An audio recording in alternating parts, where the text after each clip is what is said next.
zitten. Ga snel beginnen. Fijn dat jullie er zijn. Goedenavond, welkom bij Lubach. Mijn naam is Arjen. Wat een heerlijk politiek weekend was het. Er waren maar liefst 6 partijcongressen. De meeste die waren zaterdag. En in Amerika zouden ze zo'n dag dan meteen Super Saturday noemen. Maar daar zijn wij in Nederland natuurlijk veel te nuchter voor. Goedenavond, Super Saturday. Gisteren was het Super Saturday. Het is vandaag Super Saturday. Super Zaterdag. Het is Super Saturday. Fuck, het werkt wel, toch? Super veel zin om te gaan kijken. Nou, we beginnen met de NSC. Die hielden hun congres in Apeldoorn. Midden in het land, goed bereikbaar, zodat iedereen erbij kon zijn. Nou, paste dat allemaal een beetje? Laten we even kijken naar de deelsessie van hun paradepaardje Bestaanszekerheid. Welkom allemaal. Welkom bij de deelsessie Bestaanszekerheid. Nou, dat was mijn presentatie. Zijn er nog leden? Vragen? Maar ja, het gaat dus helemaal niet goed met NSC, dus daar kregen de leden veel vragen over. Wat staat er op uw pet? Stem NSC. Denkt u dat veel mensen dat nog gaan doen? Nou, dat hoop ik. Gaan we door met de ChristenUnie dan. Hun verkiezingsprogramma heet Opstaan voor het Goede. En ik dacht eerst, opstaan, wat bedoelen ze daarmee? Maar dat werd snel duidelijk bij de speech van Mirjam Bikker. Die staat gewoon op een heel groot matras. Dus ja, ik zou zeggen, retteketet naar Bikkerbed. Maar Bikker bleek best wel goed in bed. Hier, moet je kijken. Achter me dreigende wolken. Kon ik doorwandelen of toch snel naar huis? Mooie metafoor, hè? Ja, fucking mooie metafoor. Het zijn sowieso de betere metaforen als je moet benoemen dat het er eentje is. Oké, gaan we naar Ja 21 van Joost Eertmans. Die had eigenlijk vooral 1 belangrijke vraag. Zit Ja 21 in een flow of niet? Ja, weet ik veel, Joost. Jij mag het weten. Ik niet. Oké, snel door met de Partij voor de Dieren. Daar zijn het ook spannende tijden, want een deel heeft zich afgesplitst in een nieuwe partij, Vrede voor Dieren, omdat ze tegen extra investeringen in defensie zijn. Dus die zijn heel kort door de bocht voor dieren en iets minder voor Oekraïners. Maar veel leden blijven toch trouw aan de originele Partij voor de Dieren. Ik ben voorstander van het pacifisme. Maar ik ga bijvoorbeeld ook niet zelf afsplitsen daarvan vanwege die discussie. Want heeft u zelf iets met dieren? En dit ziet er misschien gek uit, een Partij voor de Dierenlid met duiven in de oren. Maar dit zie je vaker, hè? Dat je met sieraden een statement kunt maken. Hier, Annemarie Jorritsma van de VVD draagt dit soort oorbellen. Dat weten niet veel mensen, maar die draagt ze. Nou, dan gaan we snel door naar het CDA. Hun congres begon, zoals wel vaker, met het Wilhelmus.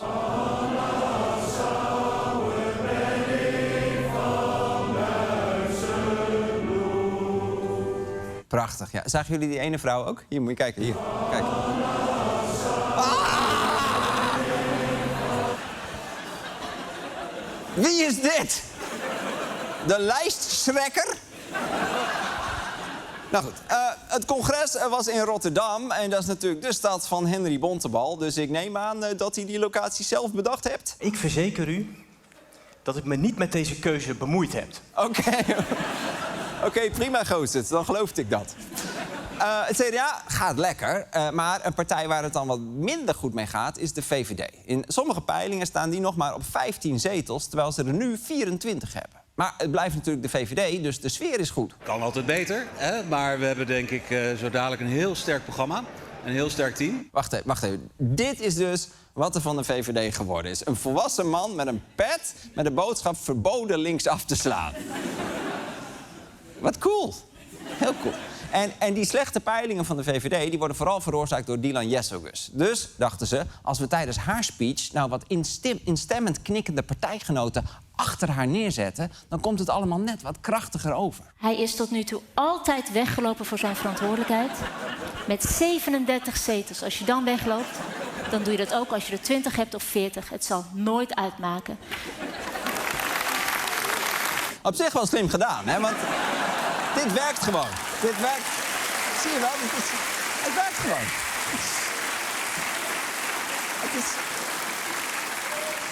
Het is zo doorzichtig. Hier, kijk maar. Frans Timmermans. Oh, nee. Oh. Ankie Broekers-Knol. Zal ik hier nog mee doorgaan of niet? Of hebben jullie hem wel inmiddels? Ja, oké, nou prima. Wat me verder opviel, iedereen op het VVD-congres... was die slechte peilingen aan het nuanceren. En daar gingen ze soms best wel ver in. Dit is de partijvoorzitter. Peilingen die gaan altijd omhoog en omlaag. Het gaat vooral omlaag de laatste tijd. Nou ja, het is al een paar weken dat we eigenlijk vrij stabiel op die lage stand staan.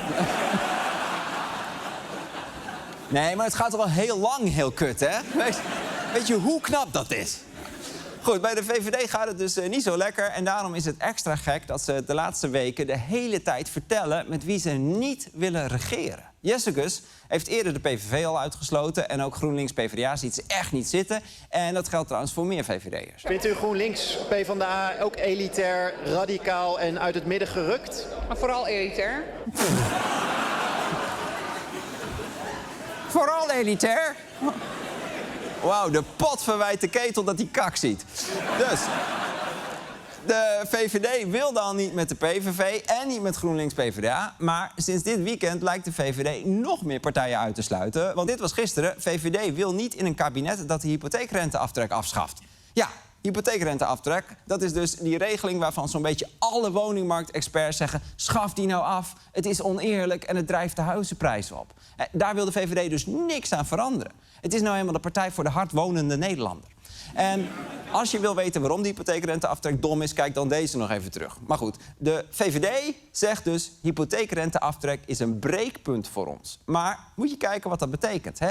Welke mogelijke coalitiepartners dan wegvallen? Want GroenLinks PvdA wil de hypotheekrenteaftrek afbouwen. D66 wil dat ook, net als Volt en de ChristenUnie. En, sinds deze verkiezingen, ook het CDA. En dat is daar een gevoelig onderwerp. Dus ik ben benieuwd of de CDA-leden daar een beetje enthousiast over zijn. Daarom vindt het CDA dat we de hypotheekrenteaftrek geleidelijk in 30 jaar moeten afbouwen. Dit zijn moedige en noodzakelijke keuzes waar het CDA voor staat.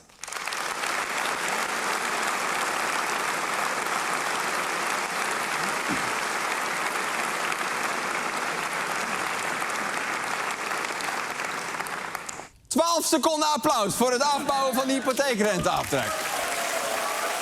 12, hè? Hey. Wacht even.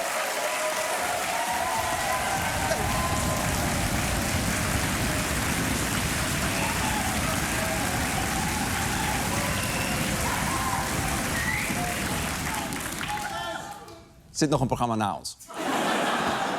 Maar het is wel waar. Hè? 12 seconden voor het afbouwen van de hypotheekrenteaftrek. Weet je hoe moeilijk het is om 12 seconden applaus te krijgen? Nou, niet zo heel moeilijk blijkbaar. Dus al deze partijen willen de hypotheekrenteaftrek wel afbouwen. En normaal ga je dan na de verkiezingen onderhandelen van... wat willen wij en wat willen jullie? Maar dat gaat na gisteren dus niet lukken. Want dit zei Jessicus bij Rick Nieman over de hypotheekrenteaftrek. Is dat een potentieel breekpunt?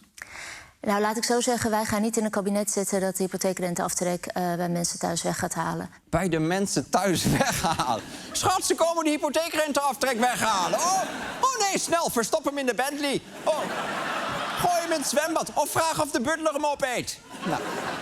Dus de VVD, die hebben 8 maanden geformeerd... om het kutste kabinet ooit te bouwen, dat niks voor elkaar krijgt. Die hebben nog 15 zeteltjes over in de peilingen... en in plaats van een beetje nederigheid gaan ze roepen... oh, niet met die en dit is een breekpunt en zij zijn elitair. Als iedereen dat gaat doen, dan krijgen we dus nooit meer een regering.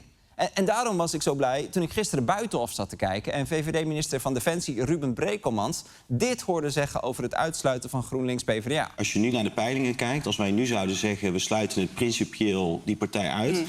dan wordt, als je naar de peilingen kijkt, het land heel moeilijk bestuurbaar. Omdat er niet een centrumrechtse coalitie nu in zicht is. Ja, dit, precies. Hij zegt, we moeten ze niet uitsluiten, want dan wordt het land onbestuurbaar. Hè.